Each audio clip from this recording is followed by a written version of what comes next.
E aí, meu amigo, minha amiga, mais uma vez nos encontramos. Prontos estamos para estudar a Palavra de Deus mais um dia? Eu estou com a lição aqui aberta, a Bíblia também, espero que você esteja aí também pronto ou pronta para meditar na Palavra de Deus. Se você ainda não é inscrito no nosso canal, não se esqueça de se inscrever e se você gostou do nosso conteúdo, deixe o seu gostei aí, tá bom? Ele morreu por nós e de fato assim foi feito.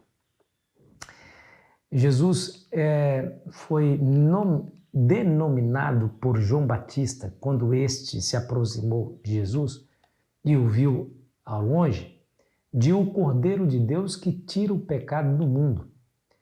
É claro que João Batista está dizendo, Jesus é a realidade para a qual aqueles sacrifícios do Antigo Testamento apontavam. Cada cordeirinho, aquele que era sem mancha, sem mácula, não podia ser doente, cego, aleijado. Aquele cordeirinho de 1 ano que era oferecido em prol do pecador para lhe expiar o pecado, não tinha poder de fato de perdoar o pecado, mas era uma fé que o pecador exercia no sangue derramado do próprio Cristo, que é o verdadeiro Cordeiro de Deus. Ou seja, o sangue eficaz para perdoar o pecado não era de bodes e cabritos, como diz Hebreus capítulo 10, versículo 4. Mas a eficácia estaria no derramamento do sangue de Cristo. E o apóstolo Pedro vai dizer isso, não foi com ouro ou prata que vocês foram comprados, mas pelo precioso sangue de Cristo, como de cordeiro sem mácula. E isso é fato.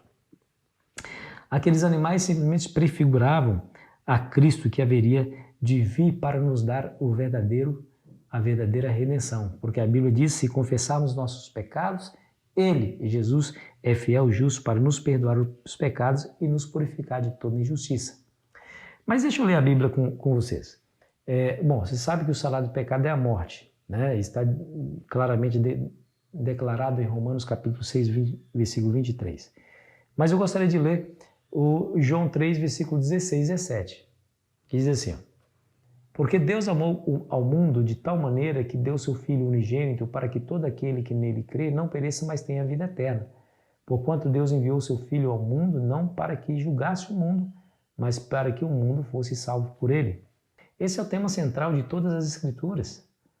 Jesus Cristo veio, em realidade, para ser o nosso substituto, para morrer, a fim de que todo aquele que nele crê não pereça, mas tenha a vida eterna, para salvar o mundo e não para julgá-lo, como diz aí o verso 17. Pense por um momento, meu amigo, meu amigo, o que isso significa. Aquele que criou todo o cosmos, todo o universo, o Criador de tudo, conforme está escrito lá em João capítulo 1, versículo 1 a 3, ele se oferece para nos salvar, Agora, veja que nós, pecadores que somos, não merecemos tamanho sacrifício, mas ele se ofereceu. Por quê? Porque o texto nos diz, porque Deus amou, e esse amor é infinito. Ele se ofereceu voluntariamente em nosso favor. Martim Lutero tem uma declaração bonita que nos faz refletir muito sobre a cruz de Cristo. Veja o que ele diz.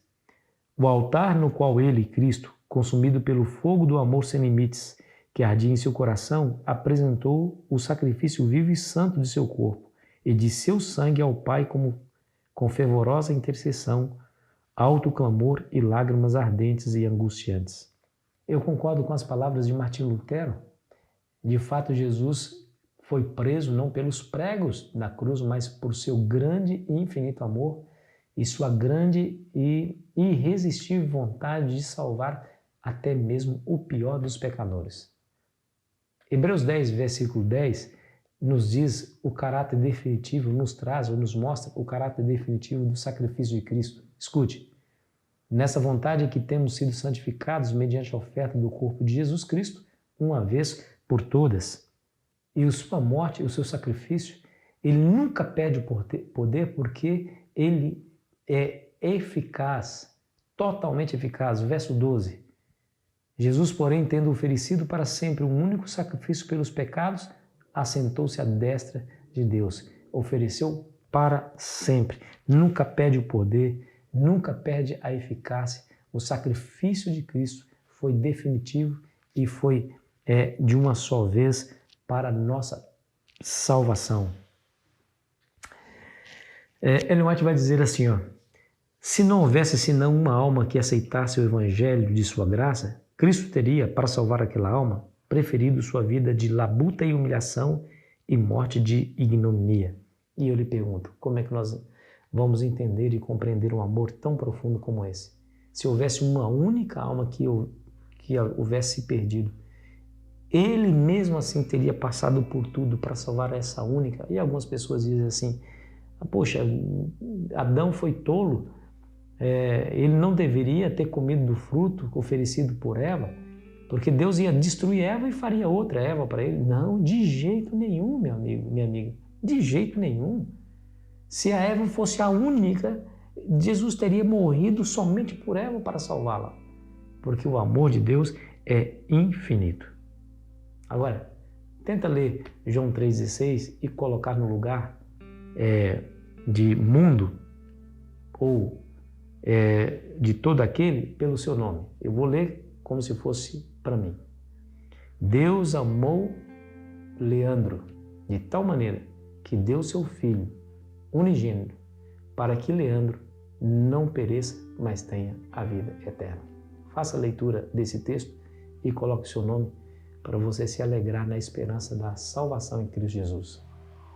Em outras palavras, meu amigo e minha amiga, nós não precisamos temer, nós não precisamos entristecer, nós não precisamos nos desesperar, porque Jesus foi suficiente. O seu sacrifício foi totalmente eficaz, foi definitivo, de uma vez por todas. Se nós olharmos para Ele, se nós crermos nele, nós não temos o que temer e haveremos de ser recebidos por Ele na graça, na glória eterna, na salvação eterna. Que essa mensagem entre profundamente no seu coração e que anime você no dia de hoje. Vamos orar? Obrigado, Senhor Jesus, por tudo mesmo, por nos amar, apesar de não merecermos. Um dia nós queremos pessoalmente olhar nos seus olhos e dizer: muito obrigado, Senhor, por não ter desistido de nós.